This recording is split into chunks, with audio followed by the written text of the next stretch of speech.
Update. During Thanksgiving, I, 25 male, realized that 3 years ago I had slept with my girlfriend's married cousin, 29 female. Now I need to know who to talk to first. Original post. I met my girlfriend Jessie, 25 female, 3 years ago while we were both in college. I had just gotten out of rehab for a very serious addiction. She helped me stay clear of any substances and has been the reason why I am alive today. I truly feel that I owe her my life. This year we spent Thanksgiving at her grandparents' house along with her family. When we arrived, I met some of her cousins and who once seemed familiar. This was Samantha, who I thought I knew from around campus when she attended the same college as Jessie and I. She had moved out of state 5 years ago to live with her husband and was back for Thanksgiving now with her 2 kids. After the dinner, all of the younger cousins went outside to talk. It was myself, Jessie, Sam, her husband Ricky, and 2 more of their cousins. We all started to talk about music and the theme of music festivals came up. I talked about a music festival that I have been attending for the past 6 years. Sam and Ricky also went to that festival 4 years ago, and Sam went with her friends the next year. It wasn't until they showed me pictures of when Sam went that I remembered where I knew her from.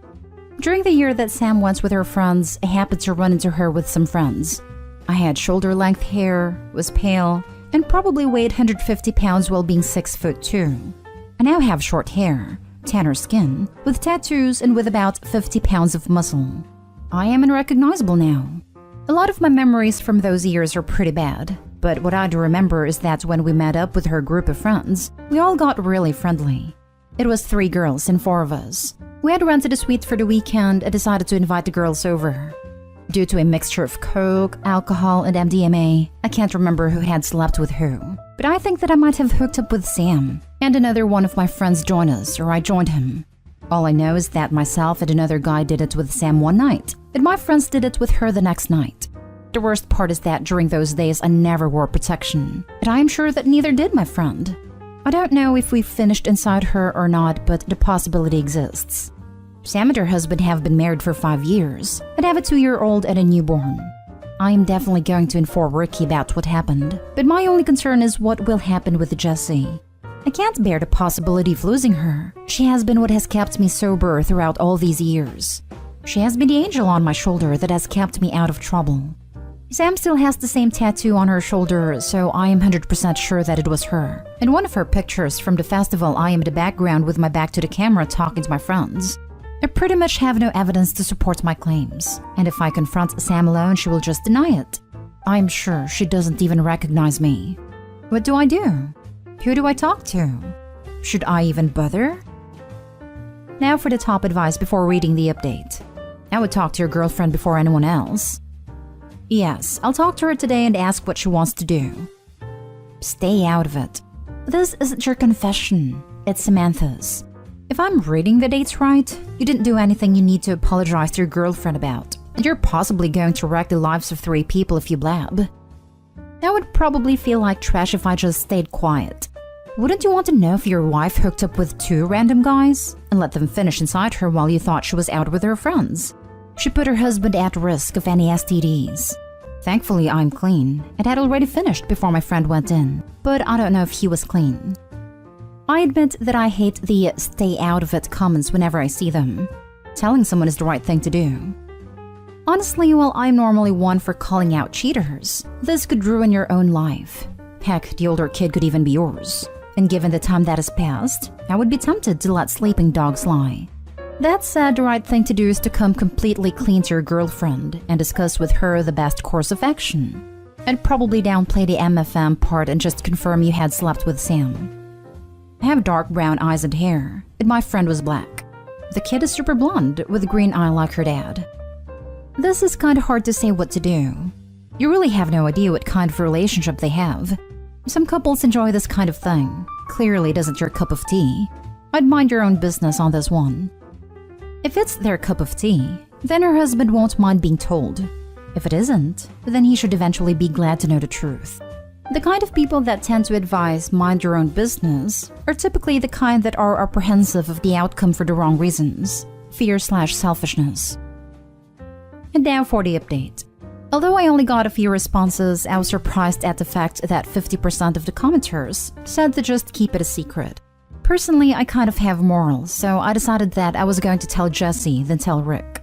I had someone say that the times aligned with the chance that the oldest child could be mine, since my friend and I didn't use protection when we did it with Sam. But genetically, the baby doesn't look like me, and my friend is black. During early December, I got in contact with said friend and explained the situation.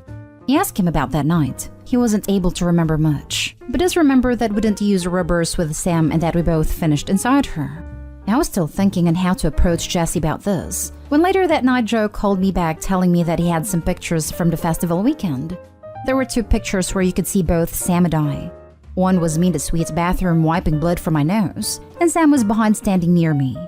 The second picture was Sam sitting on the lap of the third guy she slept with on the second day. There were a few more pictures of Sam and her friends. I got everything I had and called Jessie over the next day. I sat her down and told her everything as best as I could remember. She was devastated when I showed her the pictures. She was angry at me, but decided that she just needed some time to think. I gave her some time and explained to her that I wanted to be honest as possible with her. I told her that I am forever thankful for her help during my rehab and recovery. That I wanted to tell her about this because I see a future with her, and I could not hide something like this from her. I couldn't risk it coming out in the open later when we are more committed. I informed her that I was planning on telling Rick, but she was adamant about keeping that a secret. I asked her that if she was in his shoes, how would she feel? She agreed, but said to give her some space to think. We didn't talk much for a week, and on Christmas we met up with her family. Sam and Rick attended Christmas with Rick's family, so they could not attend. Sam and Rick came back for New Year's, and that is when I decided to confront them. Jessie and I had a long talk about how I would do this.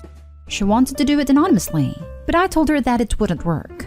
I told her that I would invite Rick to a bar on Sunday to watch some football. That Sunday, Rick and I went to the bar, and I waited until the end of the game to talk about it. I asked him if we could go to my apartment to talk about something serious. He had a weird look in his face, but agreed. When we arrived at my place, I told him about my past. I then told him everything about the encounter I had with Sam. I showed him the pictures and gave him all of the information I had. Rick's face went pale when I told him that both my friend and I finished inside her. I could see his hands shaking. He asked how many other people did she sleep with, and I told him that as far as I knew, there were only myself and the other 2.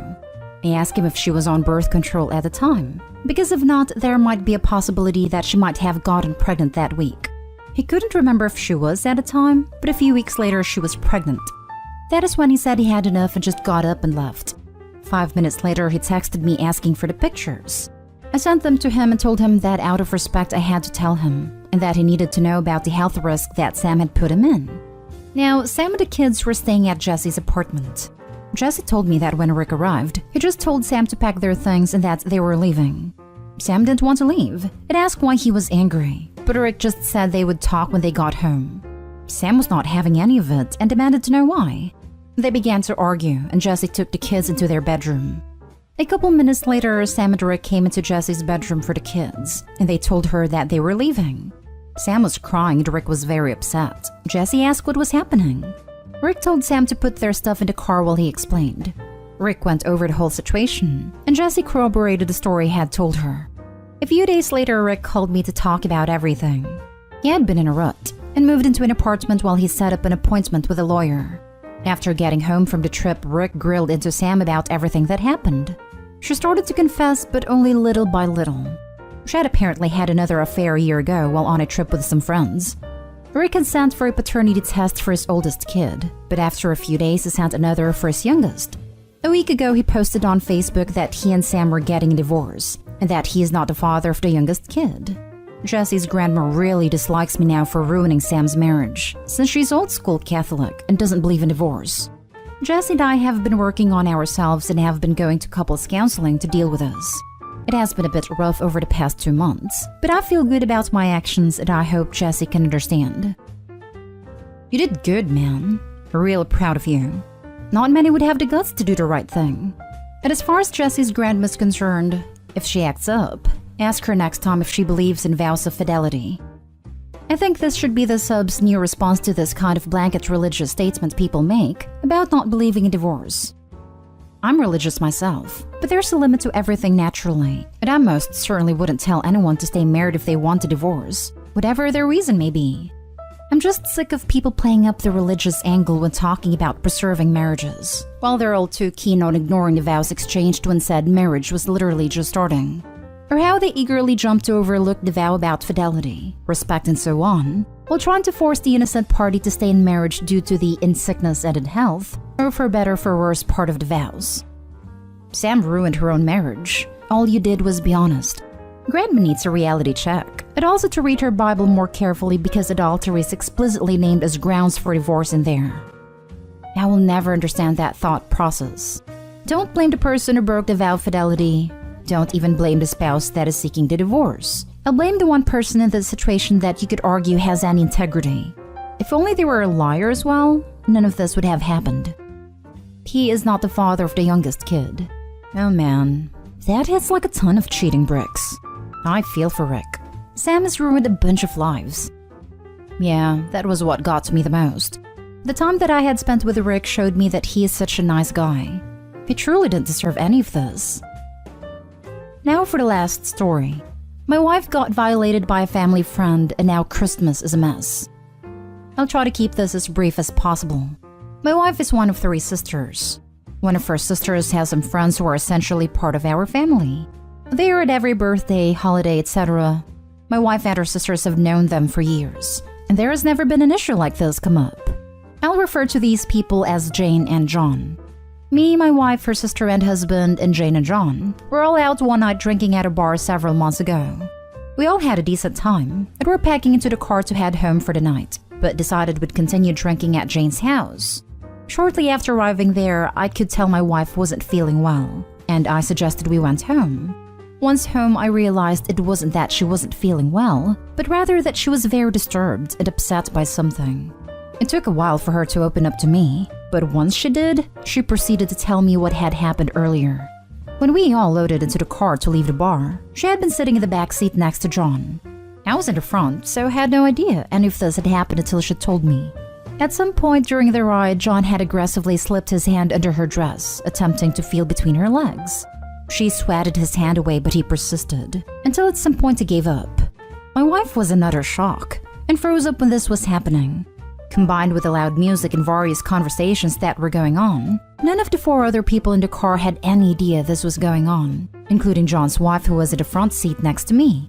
When my wife had relayed the entire story to me, I was furious, hurt, and confused all at the same time. I was mostly hurting for her as this individual was almost like a brother to her, and I just didn't know what I could do to make it better. Of course, I wanted to defend her honor, but we have 2 young kids, and I cannot go out for vengeance. I have a family to take care of. I just didn't know how to help her other than listen and be there for her. My wife mentioned that she had told her sister and Jane what had happened once we arrived at Jane's house, so at this point, everyone that had been present that night now knew what had happened. The next day, my wife got a call from John who gave some half-baked apology claiming he was drunk and didn't remember doing anything. Then the story changed to he was looking for his seatbelt or something.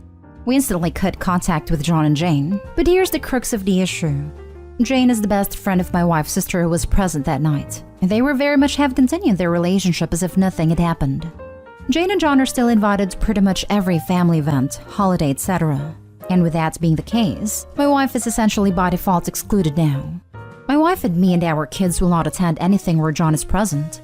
My wife has expressed to her sister how hurtful it is that she continues to have these people around after what has happened. But it's become evident that the sister values her relationship with these people more highly than with her sister.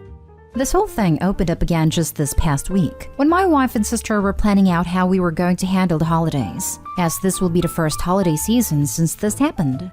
The plan was that my sister-in-law would have Thanksgiving with her own family and include John and Jane, and several other of their friends, while my wife and I would host her other sister and her family, my mother-in-law and several other family members. Then we came to find out that her sister had invited literally the whole family to her home for Thanksgiving, and not inviting us, obviously knowing that we wouldn't come because John would be there. My wife was furious when this happened, and then decided to tell the rest of her family what happened that night, and why we haven't been around for anything lately. Now that everyone knows, and John and Jane know that everyone knows, crap has hit the fan. My sister-in-law has been on a campaign to discredit and bash my wife, telling everyone that's recently found out that it's a lie, that my wife was asking for it, etc. She has said some truly callous and disgusting things about my wife, and even made implications that I was planning on retaliating against John violently. My wife and I have been at a complete and total loss as to why her sister is acting like this. My wife has now blocked her sister and her family, and any holiday plans we had are now screwed. I am so disappointed with my sister-in-law's behavior.